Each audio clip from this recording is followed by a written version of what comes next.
Meus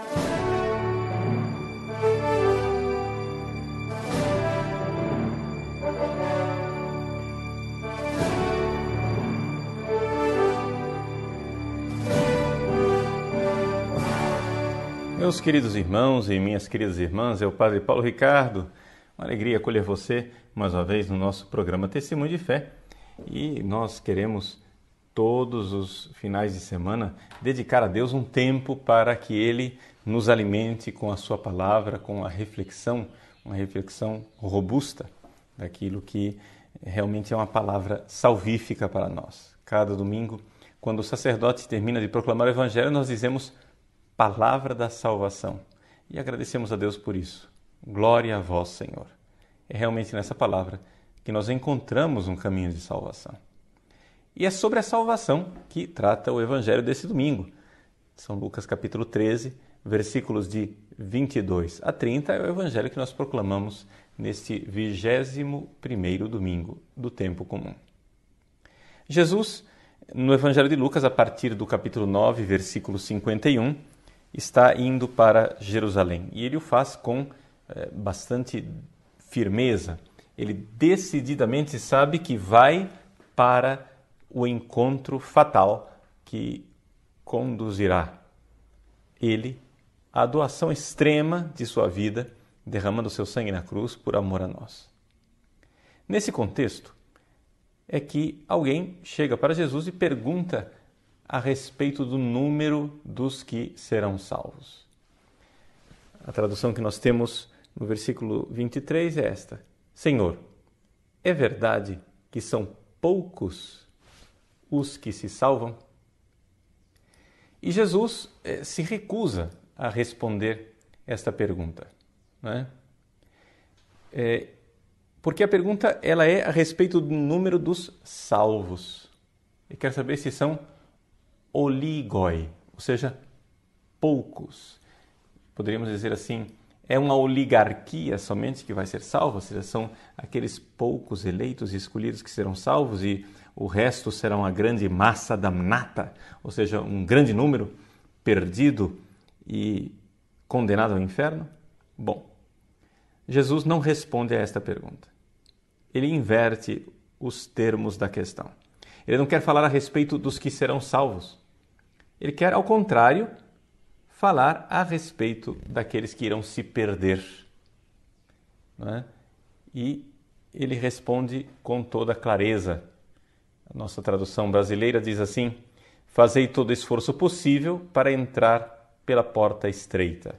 Bom, em primeiro lugar, a palavra possível não se encontra no original grego. Então, nós poderíamos traduzir: fazei esforço para entrar pela porta estreita. Essa seria uma tradução mais fiel. No entanto, o original grego é ainda mais empenhativo. Jesus diz: lutai para entrar pela porta estreita. É isso que está lá no grego. Agonidzeste. Agonidzeste vem do verbo agonizomai. Agon. Agonos quer dizer luta. É necessário lutar, aquela agonia, não é? Para sermos salvos. Aqui, talvez a melhor forma que nós teríamos de usar uma comparação é aquela luta para o nascimento. Não é? Assim como a criança luta, agoniza para passar por uma porta estreita que conduz à salvação. É esta a ênfase de Jesus, no nosso esforço para a salvação e não no número dos que serão salvos. Ao contrário, exatamente porque Jesus quer provocar em nós um esforço, exatamente porque Jesus quer nos tirar do nosso comodismo burguês, poderíamos assim dizer, ele diz com toda clareza, quase que de forma politicamente incorreta, ele diz: porque eu vos digo que muitos tentarão entrar e não conseguirão. Então, aquele oligós, os poucos que serão salvos, aqui é contrastado pelo poloi, Muitos tentarão, mas ficarão fora. Ora, isto daqui é uma realidade que deve realmente nos questionar. Por quê? Porque nós estamos numa época em que preferimos falar de Deus como sendo amoroso, misericordioso, Deus que quer que todos os homens sejam salvos, etc, etc. E preferimos varrer para debaixo do tapete o problema da condenação eterna daqueles que vão para o inferno.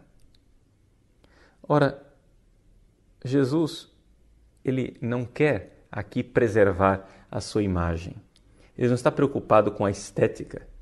Ele está preocupado em nos salvar, está preocupado exatamente em nos amar e nos amar como um pai ama seu filho. Como é que um pai ama seu filho? Ama desafiando. Ama exatamente instigando. E Jesus não tem nenhum problema de nos colocar diante do verdadeiro drama. O drama de nossa salvação ao falar de muitos que irão se perder. Vejam, é exatamente aqui que Jesus desmascara a realidade capciosa que estava na pergunta. Ou seja, a pergunta estava errada. Senhor, é verdade que são poucos os que se salvam? Jesus não está preocupado em tirar de nosso coração a angústia, a agonia, a luta pela salvação. Muito pelo contrário, Ele quer nos tirar de nosso comodismo burguês.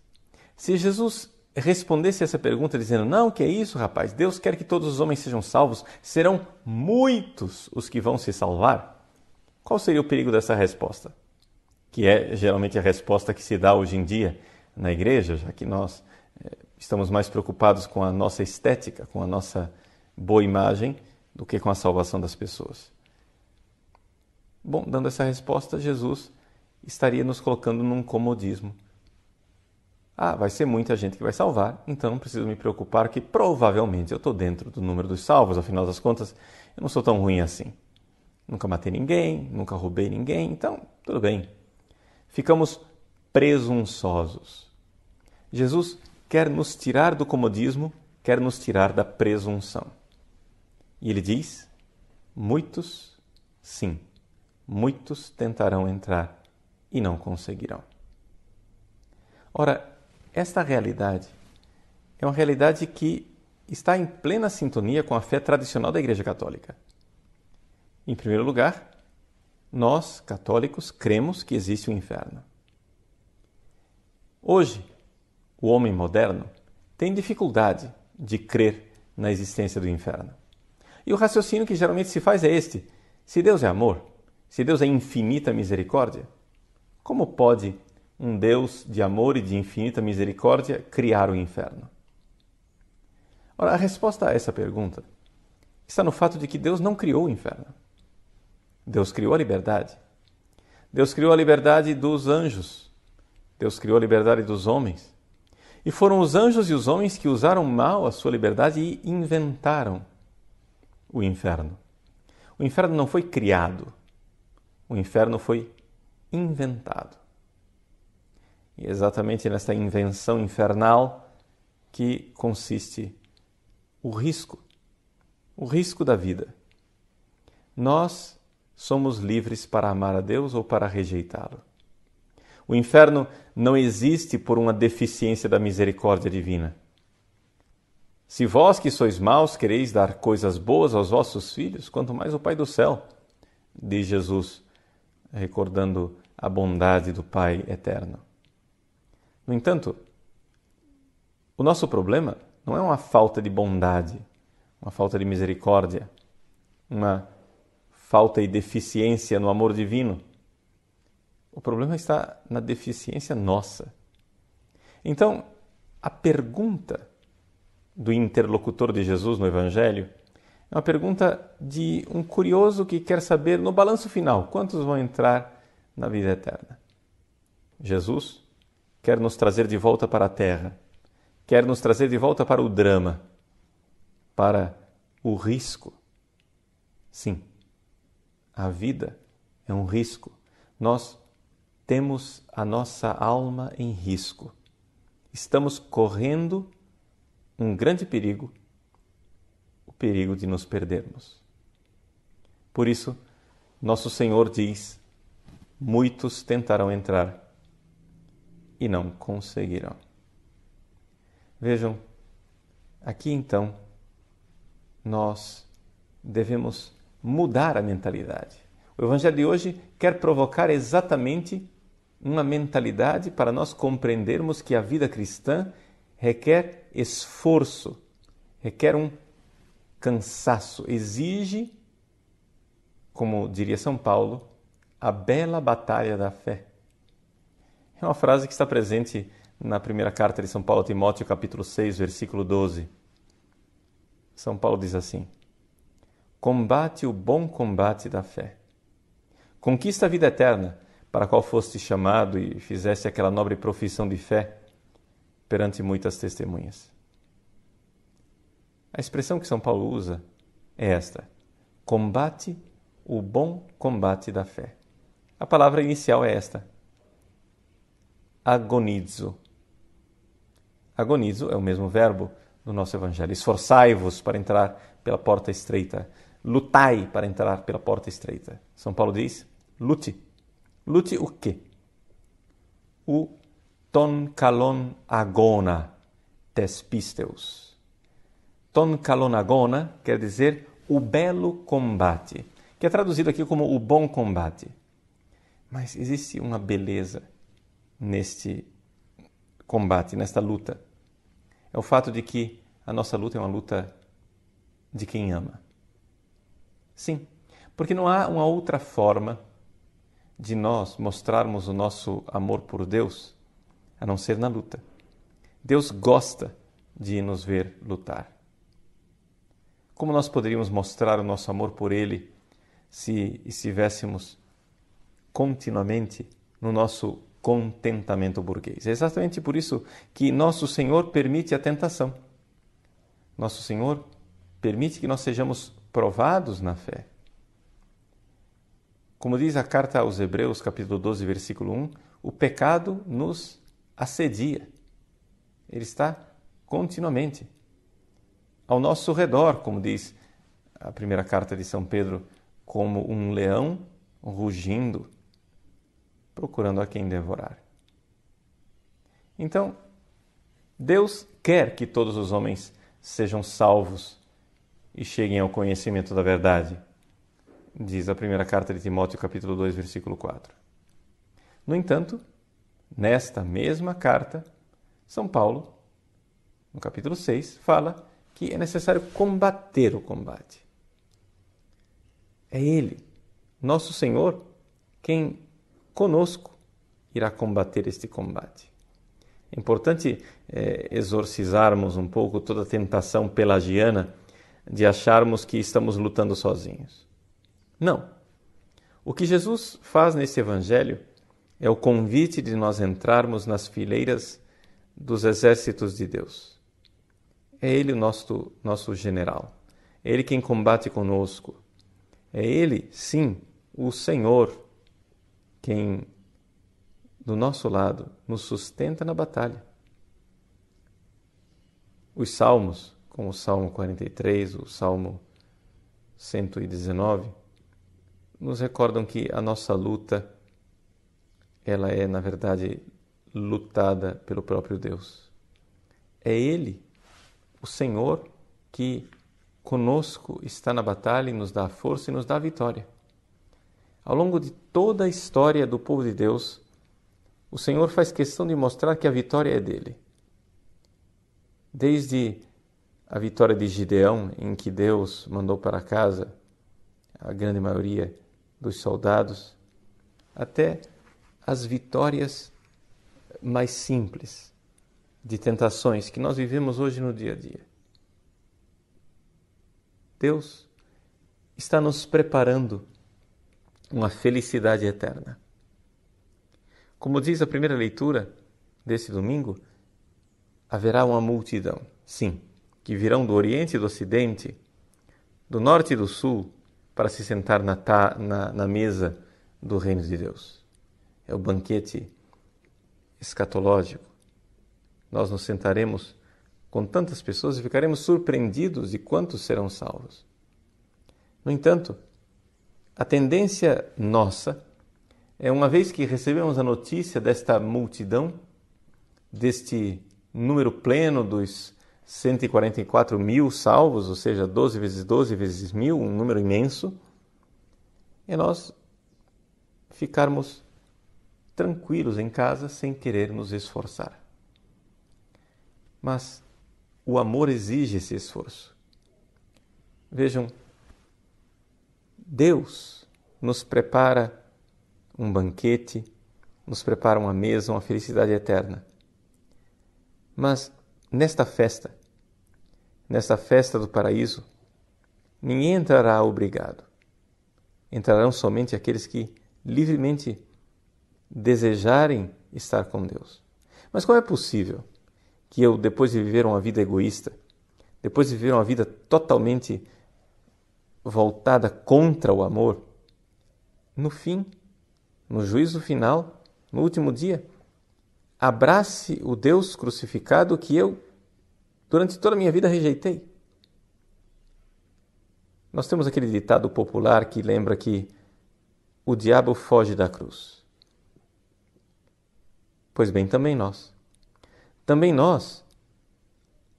acomodados, egoístas, fugimos da cruz. Nós queremos o Cristo, mas não queremos o crucificado. Mas não haverá ressurreição para aqueles que não abraçarem corajosamente a cruz de Cristo. É então aí que nós temos esta luta. Uma luta verdadeira. Uma luta que Deus deseja para nós. Gostaria de recordar um relato antigo a respeito de Santo Antão. No início da sua vida de conversão, Santo Antão, conforme a vida que nos foi relatada por Santo Atanásio, foi morar num cemitério abandonado. E naquele cemitério ele teve uma grande luta com os demônios. Os demônios apareceram diante dele como bestas ferozes, como répteis, serpentes, víboras, escorpiões, leopardos, lobos. E, como diz a carta de São Pedro, ele estava lá como um leão que rugia, pronto para saltar sobre ele. O fato é que Santo Antão começou a sentir no seu próprio corpo o peso daquela obsessão demoníaca, ou seja, daquele ataque do demônio. E, no entanto, Antão resistiu e lutou bravamente. Lutou com o demônio e, inclusive, começou a fazer zombaria e troça com o próprio demônio, ou seja, ao invés de os demônios atormentarem Santo Antão, foi Santo Antão quem começou a atormentar o demônio, dizendo que se vocês tivessem algum poder sobre mim, vocês já teriam estraçalhado um só de vocês, mas o Senhor não permite. E exatamente aí, se vocês podem, por que não me devoram? E então ele começou a fazer troça dos demônios. Quando os demônios começaram a ver que nada conseguiam com Santo Antão, conclui Santo Atanásio no final do número 9, dizendo assim: depois de haverem tentado muitas argúcias, rangeram os dentes contra ele porque eram eles próprios quem estavam ficando loucos, e não ele, Antão. Então o número 10 da vida de Santo Antão, narrada por Santo Atanásio, conclui dizendo o seguinte: de novo o Senhor não se esqueceu de Antão em sua luta, mas veio ajudá-lo, pois quando Antão olhou para cima, viu como se o teto se abrisse e um raio de luz baixasse até ele. Foram-se os demônios de repente, Cessou-lhe a dor do corpo e o edifício estava restaurado como antes. Notando que a ajuda chegara, Antão respirou livremente e sentiu-se aliviado de suas dores. E perguntou à visão: Onde estavas tu? Por que não aparecestes no começo para deter minhas dores? E uma voz lhe falou: Antão, eu estava aqui, mas eu esperava ver-te enquanto lutavas. E agora, como aguentaste sem te renderes, serei sempre teu auxílio e te tornarei famoso em toda parte. Ouvindo isso, levantou-se, orou e ficou tão fortalecido que sentiu seu corpo mais vigoroso que antes. Tinha, por aquele tempo, uns 35 anos de idade. Eis aí a narrativa de Santo Atanásio a respeito da luta de Santo Antão.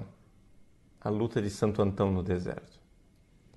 Veja que isso nos sirva, então, de lição e de exemplo. Como diz o livro de Jó, é uma luta a vida do homem sobre a terra.